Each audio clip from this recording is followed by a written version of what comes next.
¿Alguna vez te has preguntado por qué le suceden cosas malas a las personas buenas? Hoy, en este fascinante viaje, exploraremos uno de los misterios más profundos de la humanidad a través de la historia de Job, una historia de fe, desesperación y la eterna búsqueda de justicia. Espera, ¿y si te dijera que esta antigua historia tiene respuestas sorprendentes para nuestras vidas modernas? Prepárate para desafiar todo lo que creías saber sobre la adversidad, la fe y la justicia divina. No te pierdas ni un solo momento de este viaje revelador. En esta historia bíblica del libro de Job, encontramos a un hombre rico llamado Job que vivía en una región conocida como Uz. Tenía una gran familia y enormes rebaños. Job era una persona recta y justa, siempre comprometido a llevar una vida moral, y mantenía una relación muy disciplinada con Dios en la tierra de Uz. Vivía un hombre en la tierra de Uz, cuyo nombre era Job, y era hombre perfecto y recto, temeroso de Dios y apartado del mal. Y le nacieron 7 hijos y 3 hijas. Su hacienda era 7.000 ovejas, 3.000 camellos, 500 yuntas de bueyes, 500 asnas y muchísimos criados. Y era aquel hombre más grande que todos los orientales. Los hijos de Job solían celebrar fiestas en sus hogares en sus cumpleaños e invitaban a sus 3 hermanas a comer y beber con ellos. Después de un período de celebraciones, Job organizaba un ritual de purificación para ellos muy temprano en la mañana, ofreciendo un sacrificio quemado por cada uno, pensando, quizás mis hijos hayan pecado y maldecido a Dios en sus corazones. Esta era la práctica constante de Job, como se describe en el primer capítulo, versículos del 1 al 5. Dios destacó las virtudes de Job ante Satanás. Sin embargo, Satanás argumentó que Job era justo solo porque Dios lo favorecía abundantemente. Un día, los ángeles se presentaron ante el Señor, y Satanás también estaba entre ellos. El Señor le preguntó a Satanás, ¿de dónde vienes? Satanás respondió al Señor, he estado recorriendo la tierra de un extremo a otro y deambulando por ella. Entonces el Señor dijo a Satanás, ¿te has fijado en mi siervo Job? No hay nadie en la tierra como él. Es un hombre recto y justo, que teme a Dios y se aparta del mal. Quizás Job teme a Dios sin razón alguna. Satanás respondió, no lo has rodeado a él y a su casa y a todo lo que tiene con protección. Has bendecido todo lo que hace, y sus rebaños y posesiones se han extendido por toda la tierra. Estos diálogos entre Dios y Satanás se narran en el libro de Job, capítulo 1, versículos 6 al 10. Satanás desafió a Dios diciendo que si se le permitiera infligir sufrimiento a Job, éste cambiaría y maldeciría a Dios. Dios permitió que Satanás atormentara a Job para probar esta audaz afirmación, pero le prohibió quitarle la vida. Muy bien, todo lo que tiene está en tu poder, dijo el Señor, pero no pongas tu mano sobre él. Entonces Satanás se retiró de la presencia del Señor. Estos eventos se describen en el libro de Job, capítulo 1, versículos 11 y 12. Job recibió 4 noticias en un día, informando que sus ovejas, siervos y 10 hijos habían muerto como víctimas de invasores, ladrones o desastres naturales. Mientras los hijos e hijas de Job estaban celebrando y bebiendo vino en la casa del hermano mayor, un mensajero llegó a Job y le dijo, los bueyes estaban arando y los asnos pastaban cerca cuando los sabeos atacaron y se los llevaron. Mataron a los siervos con la espada, y yo fui el único que escapó para contarte lo sucedido. Mientras aún estaba hablando, otro mensajero llegó y dijo, el fuego de Dios cayó del cielo y quemó las ovejas y los siervos, y yo fui el único que escapó para contarte. Mientras él todavía estaba hablando, otro mensajero llegó. Los caldeos formaron 3 grupos de ataque y lanzaron un ataque sorpresa a tus camellos, llevándoselos. Mataron a los siervos con la espada, y yo fui el único que logró escapar para informarte. Mientras alguien más estaba hablando, llegó otro mensajero diciendo que tus hijos e hijas estaban celebrando y bebiendo vino en la casa del hermano mayor, cuando de repente un fuerte viento vino del desierto y golpeó los 4 rincones de la casa, que se derrumbó sobre ellos y murieron. Yo soy el único que escapó para contarte esto. Estos trágicos eventos se describen en el libro de Job, capítulo 1, versículos 13 al 19. En su duelo, Job rasgó sus ropas, se rapó la cabeza, pero aún alabó a Dios en sus oraciones. Entonces Job se levantó, rasgó su manto, se rapó la cabeza y se postró en el suelo. Adoró diciendo: «Desnudo salí del vientre de mi madre y desnudo partiré. El Señor dio y el Señor quitó. Bendito sea el nombre del Señor». En todo esto, Job no pecó ni atribuyó ninguna falta a Dios. Esta respuesta de Job se encuentra en el libro de Job, capítulo 1, versículos 20 al 22. Satanás aparece nuevamente en el cielo, y Dios le da otra oportunidad para probar a Job. Este sufre terribles heridas en la piel. La esposa de Job intenta persuadirlo para que maldiga a Dios y renuncie a la vida, pero él se resiste e intenta soportar sus sufrimientos. Dos tramas están hábilmente entrelazadas, una celestial y la otra terrenal. Los eventos en la tierra son el resultado de algo que ya sucedió en el cielo. Al igual que hay guerra en la tierra inmediatamente después de un conflicto en el cielo, como en el libro de Apocalipsis. Elifaz, Bildad y Zofar, tres de los amigos de Job, llegan para consolarlo sentándose con él en silencio durante días en señal de respeto por su duelo. Job habla en el séptimo día, iniciando un diálogo en el que cada uno de los cuatro hombres ofrece descripciones poéticas de sus problemas. Y Job maldice el día de su nacimiento, comparando la vida y la muerte con la luz y la oscuridad. Desea no haber nacido, y que su nacimiento hubiera sido cubierto por la oscuridad, sintiendo que la vida solo aumenta su agonía. Elifaz responde que Job, quien anteriormente consolaba a otros, ahora admite que nunca estuvo realmente consciente de su sufrimiento. Elifaz concluye que el dolor de Job debe deberse a algún pecado que cometió y recomienda que busque el favor de Dios.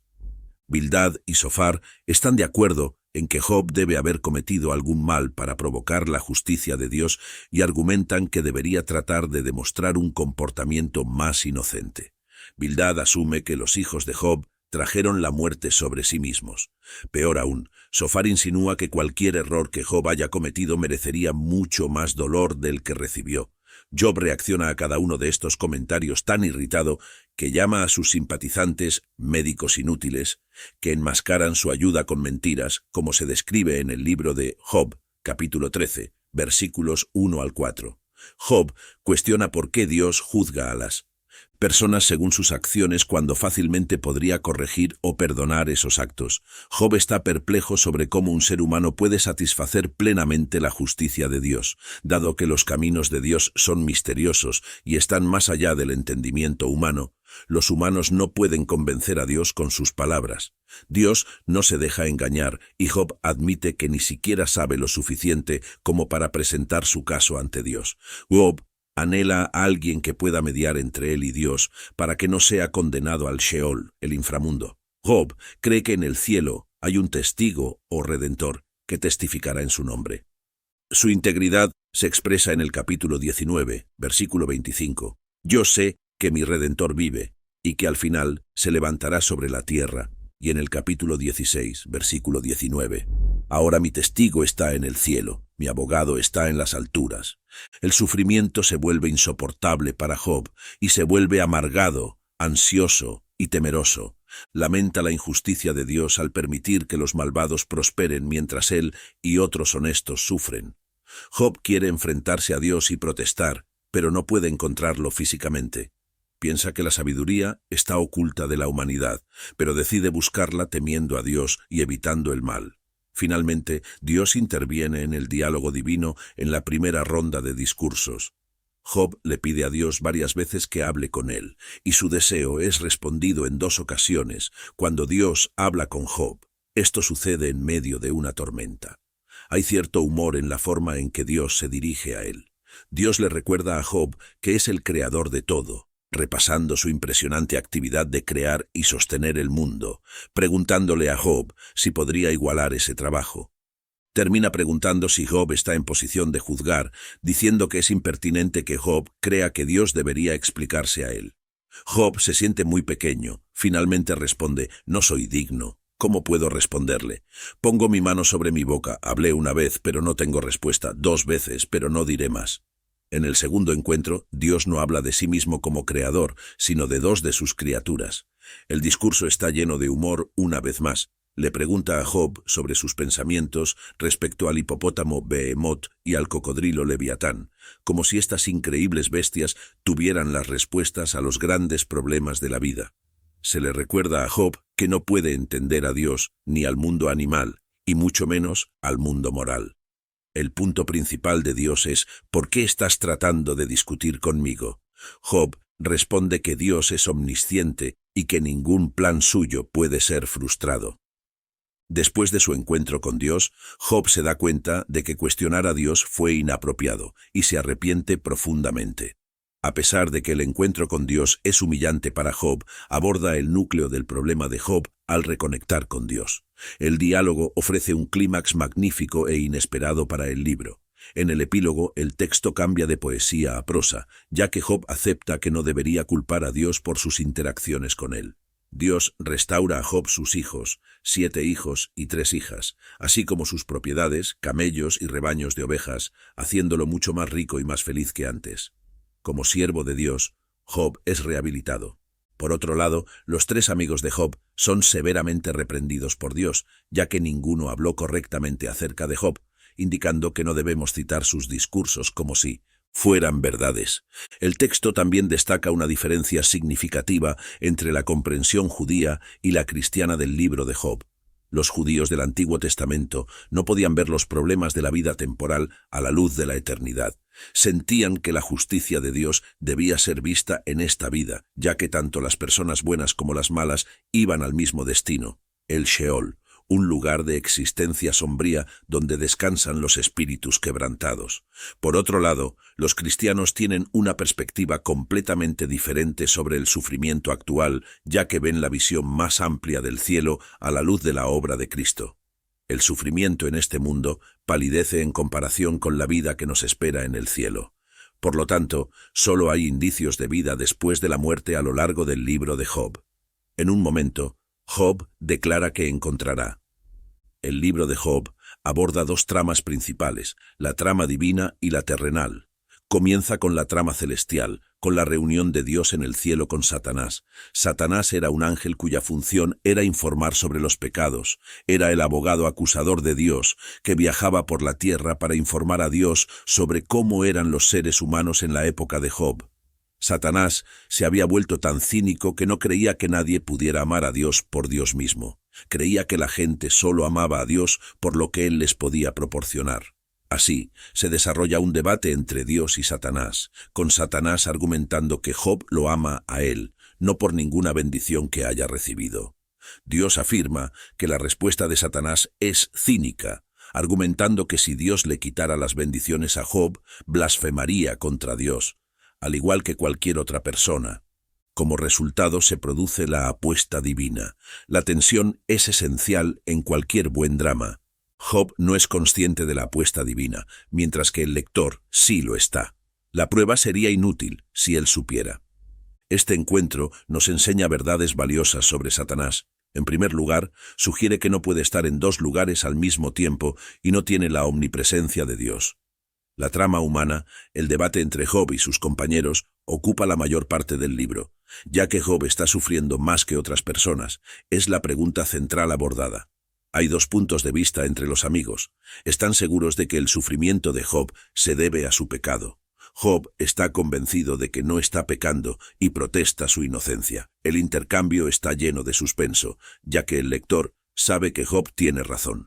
La estructura de las 2 tramas del libro nos recuerda que nadie conoce el panorama completo cuando se trata de entender por qué las personas sufren. Debe ser muy difícil defenderse cuando estás sufriendo tanto, además de la búsqueda de explicaciones. Todos se enfrentan a una pregunta más grande: ¿puedo seguir creyendo en un Dios bueno cuando todo parece estar saliendo mal? El libro de Job ofrece una respuesta a esta pregunta. ¿Cuál fue el mayor dolor de Job? Esto aclara la importancia de este tema. Fue un enfrentamiento físico, fue cubierto. Job estaba sufriendo intensamente, tanto física como mental y espiritualmente.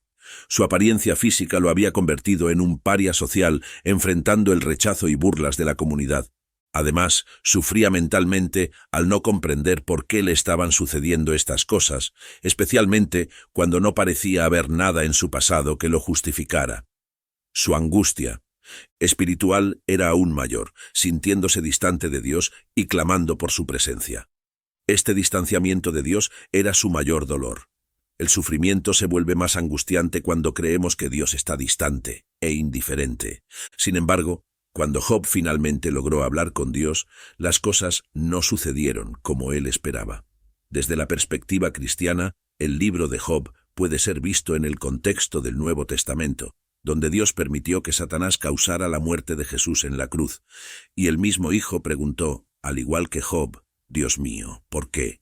Esto sugiere que incluso el Hijo de Dios perdió el sentido del propósito de su sufrimiento bajo la intensidad del tormento de la crucifixión. Los cristianos entienden que la vida continúa más allá de la muerte y que los problemas del sufrimiento no necesitan ser resueltos en esta vida. En la versión griega del libro de Job se añadió un verso adicional que indica que Job será resucitado con aquellos a quienes el Señor resucite. Esta esperanza de resurrección nos recuerda que habrá una vindicación final de Job. Los cristianos creen que Jesús regresará para juzgar a vivos y muertos al final de los tiempos. Habrá un juicio donde Jesús se sentará como juez, y todas las personas, tanto malas como piadosas, comparecerán ante su trono para ser juzgadas según sus acciones en vida. Al explorar el increíble viaje de Job, descubrimos lecciones sobre la fe y la esperanza en la justicia divina que se aplicará a toda la humanidad en una demanda pública de justicia. La resiliencia y la justicia son más relevantes que nunca, pero el viaje no termina aquí. Tenemos mucho más por descubrir juntos. Si te gustó este video, imagina todo lo más que podemos explorar. Cada historia que compartimos es una nueva oportunidad para desentrañar misterios, encontrar inspiración y transformar nuestra percepción del mundo. Esperamos que de verdad te haya gustado, y si fue así no olvides darle like, suscribirte y activar la campanita de notificaciones para que no te pierdas ninguno de nuestros próximos contenidos. Comenta tus reflexiones abajo y comparte este video con amigos y familiares que se beneficiarían de estas historias extraordinarias. Juntos continuaremos nuestro viaje en busca de sabiduría e inspiración. Sé que algunas preguntas aún pueden resonar en tu mente. Puede que te preguntes cómo navegar por las complejidades de la vida espiritual y desbloquear un camino de abundancia y bendiciones. El viaje es desafiante, pero no tienes que caminar solo. Esto ha sido todo por el día de hoy. Nos vemos en la próxima. Adiós.